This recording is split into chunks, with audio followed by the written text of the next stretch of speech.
चंद्रशेखर कुलकर्णी मांगल्य सिंधुदुर्ग. हा बघा, गुलाबी एक जोरा, लाल एक जोरा, गुलाबी एक जोरा, असे प्रत्येक निरनिळ्या कलरचे एक जोरा असतात. हे आता 1 वर्षाचं झाड आहे, भरपूर फुलं येतात त्याला. ह्याला उन्हाळ्यात फक्त पाणी पाहिजे. पाणी आणि भर घातली की ह्याला आणि काय नको. एक जोरा वर्षाच्या 12 महिने फुलणारं झाड आहे. कुंडीत लावलं तरी चालतं.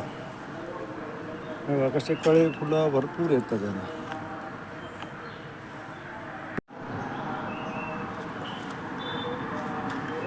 चंद्रशेखर कुलकर्णी मांगल्य सिंधुदुर्ग. हा बघा, गुलाबी एक जोरा, लाल एक जोरा, गुलाबी एक जोरा, असे प्रत्येक निरनिळ्या कलरचे एक जोरा असतात. हे आता 1 वर्षाचं झाड आहे, भरपूर फुलं येतात त्याला. ह्याला उन्हाळ्यात फक्त पाणी पाहिजे. पाणी आणि भर घातली की ह्याला आणि काय नको. एक जोरा वर्षाच्या 12 महिने फुलणारं झाड आहे. कुंडीत लावलं तरी चालतं. बघा कसे कळे फुलं भरपूर येतात त्याला.